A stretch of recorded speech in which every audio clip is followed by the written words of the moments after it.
Managing Your Financial Coins, episode number 7. Welcome to the Keep It 100 Girl podcast. We're getting closer to the finish line, y'all. And then I'm going to have to leave you to fend for yourself. Almost like ripping that Band-Aid off. Educating Her means 10 days straight repping generations before you. But this time, I'm educating one female college freshman at a time with college life must-haves. So it's day 7 of the Educating Her series. You know, I wish someone told me is the major key of this podcast series. It's about making someone else's college experience better than yours and minimizing the mistakes. The goal is to mentor you virtually and ensure your experience is better than what we had. This is all evergreen stuff. The cycle will improve each year as people come forward telling their stories, even if it's totally embarrassing or super cray-cray. So we're spending money every day. College is a time we make a lot of financial mistakes managing our coins. We stumble through it, but you know what? Chances are you're going to become financially savvy and smarter after 4 years. Use these tips to manage your money. If you've never had those money conversations at home with your parents, you're in the right place. Here's how green some of us freshmen can be. Don't worry, it's normal. Well, I don't even know about credit yet, so that's why I don't deal with that. So, right, and you shouldn't. Conversations about money have to happen early as a child, really, and continue until they leave for college. This way, they are aware of the outside temptations, the pitfalls, and even the consequences of your actions. I got the conversation from both parents who sat me down after running up a credit card bill to $300, a whopping $300 in college, which was kind of after the fact. 5 things you're going to hear today. Number 1, if you're Black, you don't need financial aid coins. Number 2, types of scholarships available. Number 3, credit card schemes. Number 4, stand on your stuff. And number 5, the money lessons. Ladies, are you ready to keep it 100? My hand is raised. How about yours? Are you ready to keep it 100? Ready to keep it 100, girl. Oh, Nina, I keep it 100, baby. Yes, I'm ready to keep it 100. I'm ready to keep it 100, girl. You know I'm going to keep it 100. So she didn't have the financial resources, nor did her family. Antonika, Morgan State alum, talks about her financial nightmares, but they don't really tell students.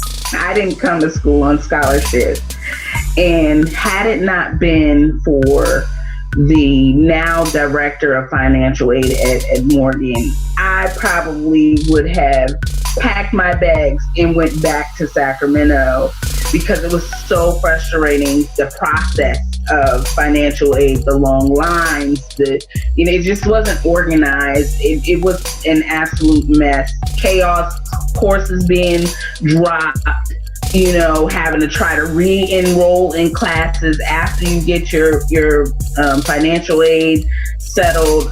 So literally, I built a relationship. She literally picked me up and took me in her office and made sure everything was taken care of. Like, she saw the frustration. She contacted my mom in California because I was calling back home like, I don't know what's going on. I'm losing my classes. It just was a mess. And now I one of my sorority sisters does exactly what I believe is the fabric of that can make or break somebody's college experience. She's in financial aid, and she's just so caring. She's above and beyond, communicating with the parents as to how to walk their kids through the process and their responsibility and things that they need to do in order to secure their financial aid so they won't have drop schedules and, come sign this paperwork so everything is taken care of, and I think that piece right there is find someone who is caring. Ask other upperclassmen who is the person you need to talk to, because it's not what you know, it's who you know. Tip number 1, ask someone who's been through it. You need to talk to upperclassmen. And you won't know who you know if you don't ask someone who's already been through it.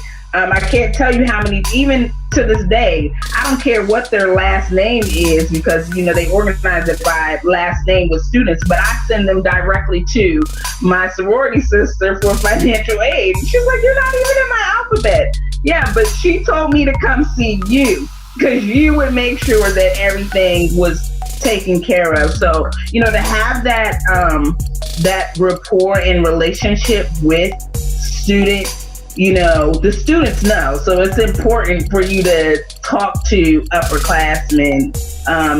When I was at Morgan, I did the Adopt a Freshman program, and I made it my business to interact and really mentor and do what we're doing now, telling them, if I don't know, I'll find somebody who does know, just to make someone else's experience better than the experience that I may have, gone through. So, it's definitely important to ask those questions, talk to other students who have been through what you're experiencing, and just like I said, take advantage of those opportunities. I can't tell you how many student organizations do freshman move-in. Take those opportunities when they're moving you into your dorm to talk to them, pique their brains about their experiences, who they need to talk to, what resources are available, so that you can have a great college experience. Tip number 2, Dr. Hilton of gradschoolhelp.com. His message is don't take out student loans. Listen up. I can't say this enough. I don't think that any Black person should spend a dime or take out student loans to attend college and university. If you're taking out loans, you're doing something terribly, terribly, terribly wrong. There's a sea of information in terms of funding and resources in terms of how to tap into that. And so if you're a parent and you're listening to this, there's absolutely no reason why you should be taking out student loans. My first car that I purchased was purchased using scholarship money, and it was an educational expense. Wasn't a great car, but it got me from point A to point B. I had a scholarship for books. I had a scholarship that if I could maintain a 2.75, they would kick in an additional $500 at the end of each semester, right? There's scholarships for all kinds of stuff, whether or not you have a twitch in your left eye, whether or not you have aspiration of going to the moon, whether or not you want to be a social worker, whether or not you want to be a physician, whether or not you live in the Northeast, whether or not your parents were in the military, whatever it is, there's money for it.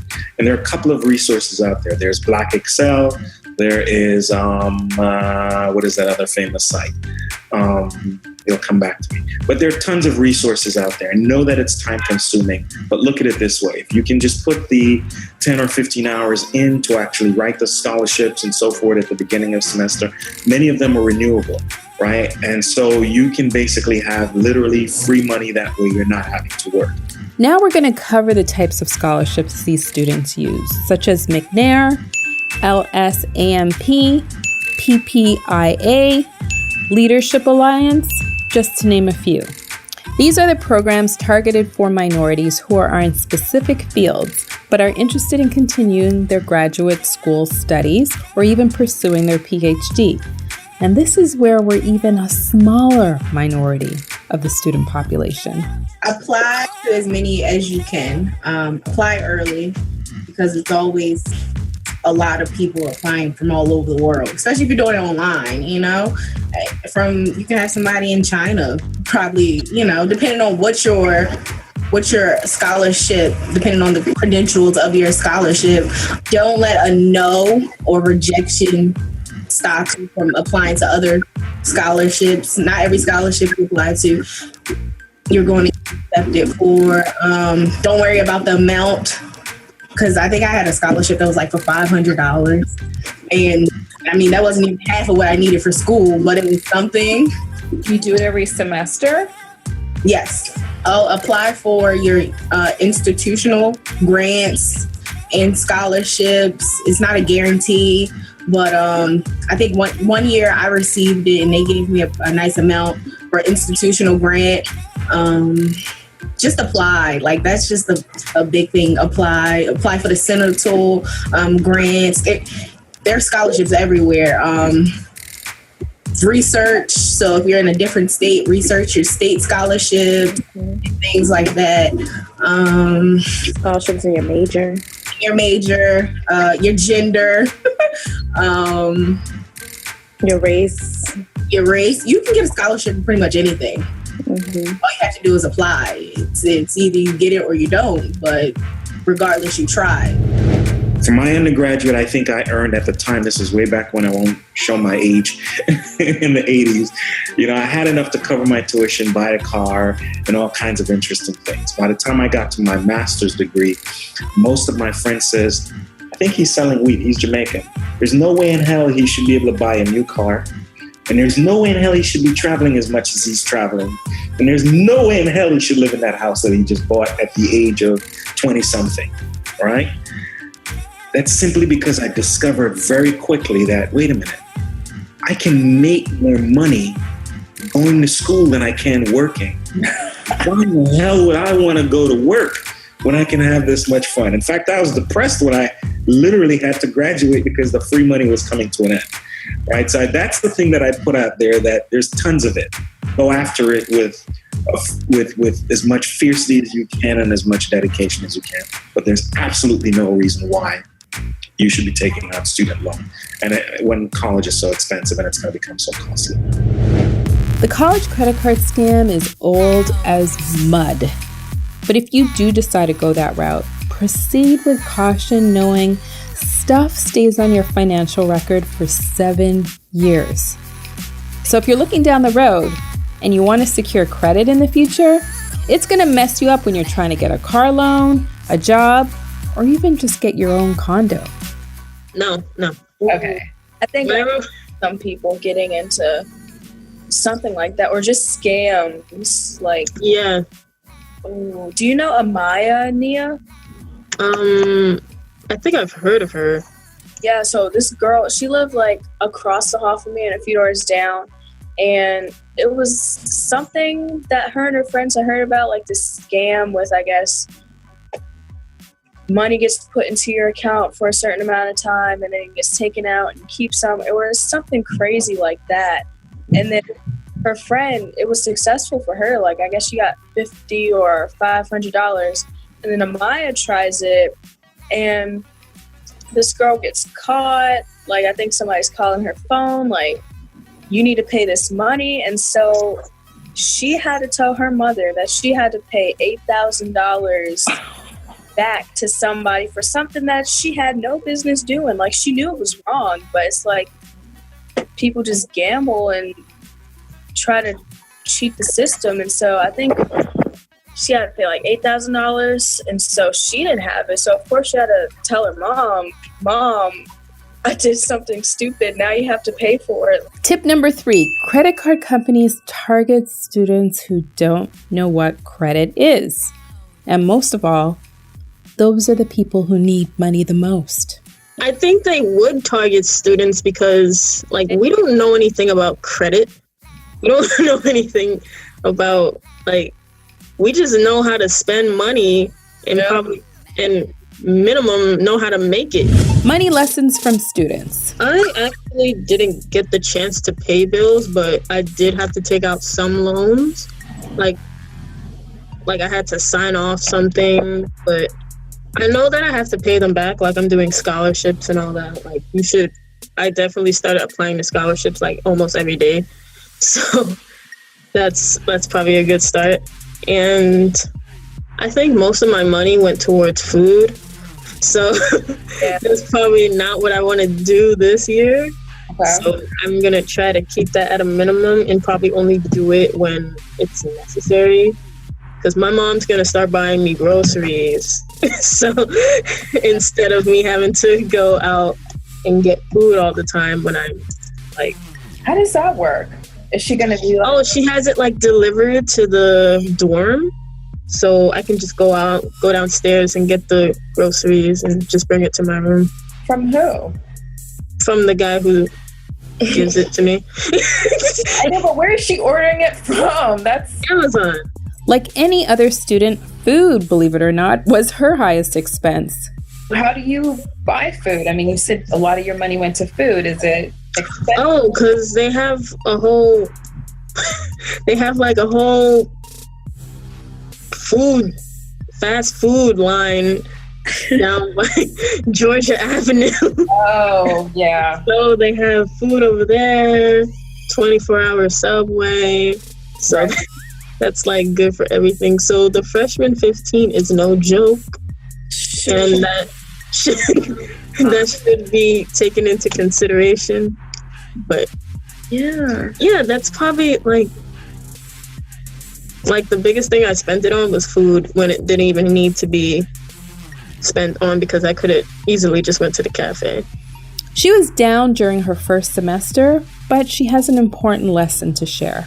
There was a time I was really down and out. Like I spent all my money, and I don't know, some parties were happening.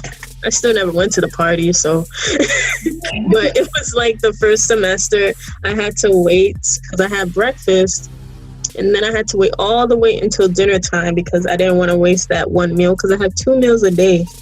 So it was kind of hard then, but I learned my lesson.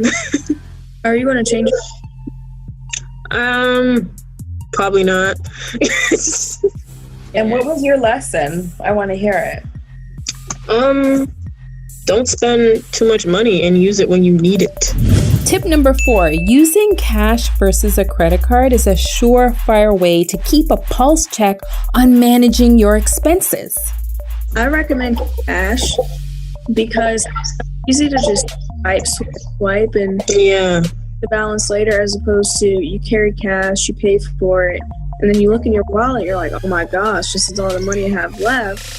So you're more aware of how much I gotta slow down a little bit. Yeah. Right. Swipes, because you can swipe and it may not accept it, but you can still keep swiping as opposed to the dollars, they run out. I asked her if that worked for her, like really worked. I actually have been doing that maybe the last month, and like not every week, but I'm doing that now, and it's definitely helping me, Are you the college student applying for scholarships while you're in college? Are you looking for help because you're stuck with filling out all the scholarship applications?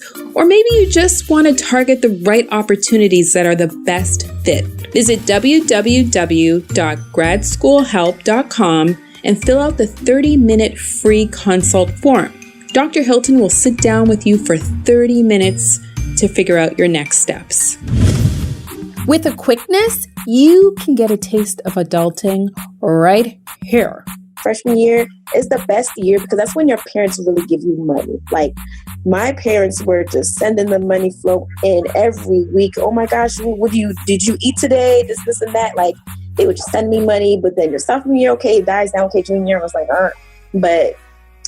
So just appreciate, the money flow from your parents and the support now. Because when it comes time to, work and have to provide for yourself, it can get a little hard. The ups and downs of financial aid. These upperclassmen always want you to be prepared, especially for those on-the-fly, unexpected situations. Or you can call them shituations. When I was a freshman, there was a situation where they said that I was not from Maryland. I have never lived in Maryland and all this stuff, but I have been living in Maryland since I was 5. So they told me that I had to pay out-of-state tuition. So that was a whole situation that we had to get. I had to bring in some documentation proving that I had been living in Maryland. And so that was already, I haven't even stepped foot on campus yet, and there was already some problems. But my advice is, once the semester is nearing, there's a lot of documents that they need. Try to get them in as soon as possible, because there are situations where they'll say they never received them or they don't have them on file. So you don't want that to happen once school starts. You want to try to get all of your financial aid situations cleared out before the semester begins. So if that means starting as soon as the semester ends, do that. There's different verification filing sheets, I-9, tax papers that they request of you and your parents, depending on if they're claiming you and all that stuff. Try to request all of those online and get them as soon as possible. Like, do your part. If they mess up, they mess up. But as long as you do your part, you got to have patience as well. And make sure you take receipts for everything. When you turn in paper, ask them for a receipt for it. Or if they can't give you one, ask them to, I'm going to write out that I gave you this at this date and I want you to sign it off, like something. Tip number 5. This is where the maturity comes in, with being prepared and also being 1 to 2 steps ahead of the financial administration folks. The lesson here is to make copies of everything so that you're prepared for those on-the-fly situations. Financial aid, that's one big thing I hated. Deal with, because it was at one point it was like an ongoing thing. Like, I was constantly there. Stuff that I'll put in 3-4 times, they're telling me they never received. That's where the copies come in, because it's like you can bring that out and show them, like, well, it says that you received it at this date, so I don't understand why you don't have it. And then when you bring out a copy, all of a sudden, oh, we found it. So yeah, I was going to say I'm big on copies. My mom is big on copies. Anytime that we put in a money order or a check, she said, make a copy before you give it to them. Mm-hmm. So yeah, I'm big on copying. So everything that you give to the school, before you give it to them, make a copy and file it. At Howard, most upperclassmen and alumni can tell you about the infamous A building, which stands for the School Administration Financial Aid Office. This is where you're going to learn with a quickness to stay on your stuff. One thing I would have known is that there's so many other people in the school that administration not care. They not show that they care about you so much. Like, that everybody may have problems, and your financial aid problem may not be worse than somebody else's. So it's like you don't always feel that attention or even the respect that you might think you're going to get. So you really have to stay on your stuff and follow up with people and just plan ahead. I honestly I was going to pay for Howard, and I still went, but it was kind of a burden on my parents. So I would just say, like, prepare early, especially since you're a freshman. Like, you still have time to apply for scholarships within your school or outside scholarships, like stuff that high school seniors can apply for, because there's so much stuff out there that you don't really know about, but you really have to do research. And if you're lazy, you need to get over that, because it's better to be tired with some money than lazy and broke and hurt your parents' wallet. Because my parents really did, well, actually, yeah, both of them kind of threatened me and was like, you might be back here next semester if you don't get no money, Nicole. I'm like, no, I'm not. Hey, my mom always tells me not to worry, but it's like I still worry because I don't want to be that kind of burden on her. So I just apply to as many scholarships as I can. But at the same time, I know she's like, if this girl don't get some money now, she better like. But yeah, I understand, like, it's going to be hard in the future when it comes to that, but I don't know. I just love Howard for some reason. The A building is just so. It's crazy because both of my parents went to Howard, and my dad has even said Howard administration is awful. Like, he graduated probably 1980. It's 2015, and Howard administration still sucks. Like, I don't understand. They not figure out the problem. Yeah, like I'm confused. I think I want to be part of Howard administration when I get older, like, and just fix it somehow. Like, it's terrible because they have so many brilliant students coming to the school, or people who want to come to the school, but they can't because they just can't take it because it's so disorganized, or they're putting up with their scholarships, or they're offering them something that they can't or won't give them. So it's, some things are very misleading and some things are very disorganized. So it's like you're losing the trust of so many good people because y'all won't hire like 2 more employees. Like, here's a recap of today's episode and the money lessons and actionable steps every student, every freshman should take during their college years and beyond, just to save yourself from the financial embarrassment. This list was provided by Aja McClanahan, who is a financial literacy advocate and founder of the Principles of Increase.com. Her advice to freshmen is, number 1, work study versus a regular job. Number 2, paying college loans while in college. Don't wait until you graduate. Number 3, don't use your entire refund check so that you're popping out. Take the refund check and not spend it on spring break either. Use it to pay off your debt. Number 4, you don't have to use student loans. Dr. Kevin Hilton preached the same sermon. Number 5, look for scholarships. This is something you should be doing weekly, monthly, but on the regular. Number 6, know your earnings capacity based on your major. You don't want to be studying 4 years just to learn you're going to make small coins. You want to make bank when all is said and done. Number 7, what is your money picture after graduation? Do you even know? Number 8, build your credit score in college. Don't destroy it with credit cards. Number 9, student loans. You want to make sure you negotiate what you deserve. And that means a salary to cover all your post-college expenses.